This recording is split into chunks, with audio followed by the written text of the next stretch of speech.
Okay, you got me interested In in this. 1953, a popular myth claimed that Yale graduates who wrote down their goals were significantly more successful 20 years later than those who didn't. The study was cited in self-help books, business seminars, and motivational speeches for decades. Hmm. You can still find it floating around LinkedIn. I'm not The only looking for that problem? shit. The study never happened.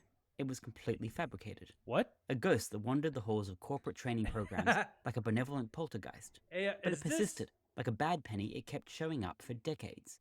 Why? Because motherfucker it got said gym? what people wanted to believe. Chat. He's got gym badges on the left side. These are all gym badges. Go ahead. What you reading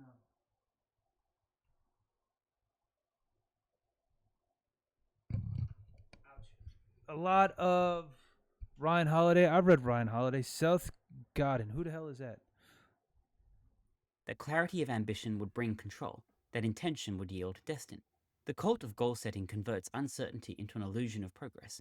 It demands specificity in exchange for comfort, and it replaces self-trust with the performance of future planning.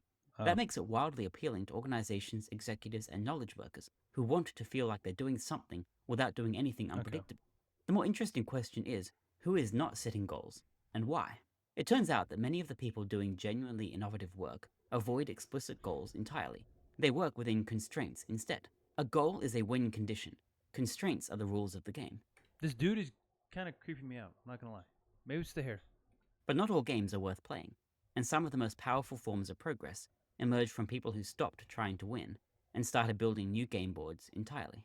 When John Kind of like the law of detachment that we went over earlier. Boyd, the brilliant/irascible military strategist, developed the OODA loop, he worked within the limits of jet fighter dogfights. In those constraints, he found a dynamic model of decision-making that would later influence military doctrine, business strategy, even startup culture. Richard Feynman didn't get his Nobel Prize by pursuing win a Nobel Prize Richard Feynman. I know that name. as a goal. He played with problems, often placing arbitrary limits on himself. Was he the one that found the Higgs boson? What if we assume this system has no dissipation? What if we ignore spin? He looked for elegance within boundaries, not outcomes, and his freedom came from self-imposed structure. Constraints do not block creativity. They aim it. The sonnet form is maddeningly restrictive, and yet Shakespeare produced infinite meaning inside those 14 lines. Got a lazy eye. Jazz musicians work within a key and tempo. Architects must respect the load-bearing capacity of concrete, and the painter who begins with a blank canvas faces more paralysis than the one who starts with a frame and a palette. Setting goals feels like action. It gives you the warm sense of progress without the discomfort of change. You can spend hours calibrating, optimizing, refining your goals. You can build a Notion dashboard, you can make a spreadsheet, you can go on a dopamine-fueled productivity binge and still never do anything meaningful.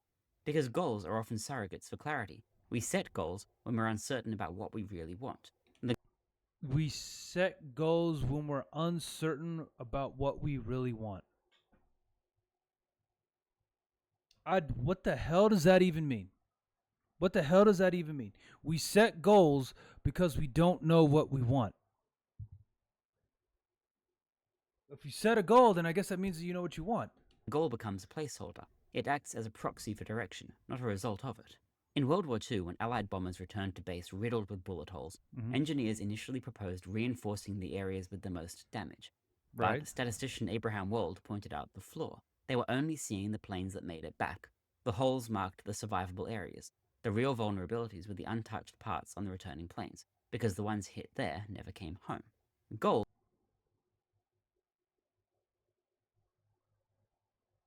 That. Huh.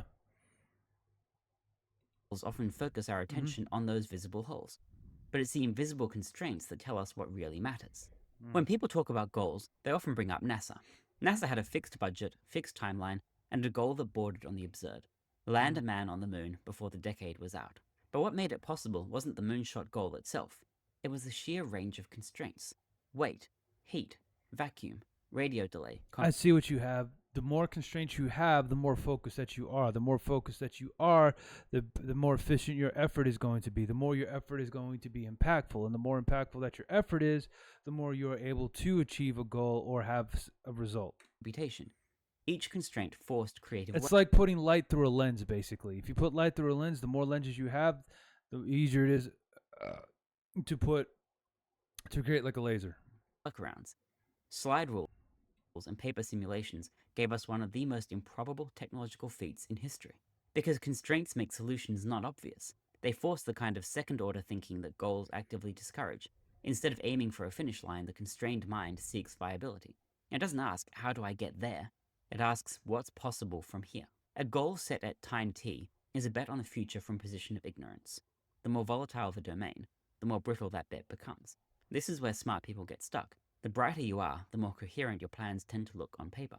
But plans are scripts, and reality is improvisation. Constraints scale better because they don't assume The ability for improvisation. knowledge. They are adaptive and they respond to feedback. A small team that decides we will not hire until we have product market fit has created a constraint that guides decisions without locking in predictions. A founder who says, I will only build products I can explain to a teenager in 60 seconds is using a constraint as a filtering mechanism. To sharpen the focus. This is the psychology of anti-goals. There's a kind of internal rebellion that occurs when you set a goal you don't believe in. You drag your heels, you sabotage yourself, and you procrastinate, but not because you're lazy, because you're not aligned. Anti-goals are constraints disguised as aversions. The entrepreneur who says, I never want to work with clients who drain me, is sketching a boundary around their time, energy, and even identity. And it's not a goal, it's a refusal. Refusals shape lives just as powerfully as ambitions. Marcus Aurelius, I agree writing with in his that. private journal that we now call Meditations, Mhm. returned constantly to the idea of limits.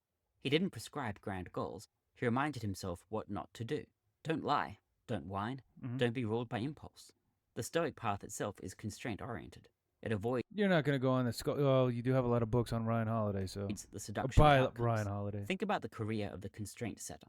One The Obstacle is the Way is a good book. It really is. person sets a goal, become I've a read best-selling I have author. all those books. Another imposes a constraint. Write every day, but never write what bores me. The first may spend years pitching, networking, contorting themselves into marketable shapes. The second may accidentally build a following simply because the work sustains itself. The historian Fernand Braudel once wrote that time flows on multiple levels. The rapid time of events, the slow time of structures, True. the almost imperceptible time of geography. Constraints operate on the second level. They shape how you move through the world over years and decades, not by pointing to a specific outcome, by refusing paths that would corrupt, dilute, or distract you. So when should you use goals? There are times when goals make sense. Training for a marathon, preparing for an exam, trying to ship a product by a hard deadline. In finite, controlled, well-understood domains, goals are okay. But smart people often face ambiguous problems. Should I switch careers, start a company, move cities, build a media business? In those spaces, setting a goal is like mapping a jungle with a Sharpie. Constraints are the Okay. machete. If you're building a path through the unknown, it's better to say, I won't take money from people I don't trust. I won't build things that I wouldn't use. I won't work in teams where I have to wear a mask. These aren't goals, but they will get you further than most goals ever will. To close the loop, John Boyd again. In his famous decision fork, he posed a career-defining question. Do you want to be someone, or do you want to do something? Goals often come That's a damn good question, chat. God damn. Do you want to be someone or do you want to do something? I like that. I like that a lot. from the first desire. Constraints come from the second. One is about image, and the other is about identity. And the latter has more room to grow. I like that. I like that a lot. Most fail. All right.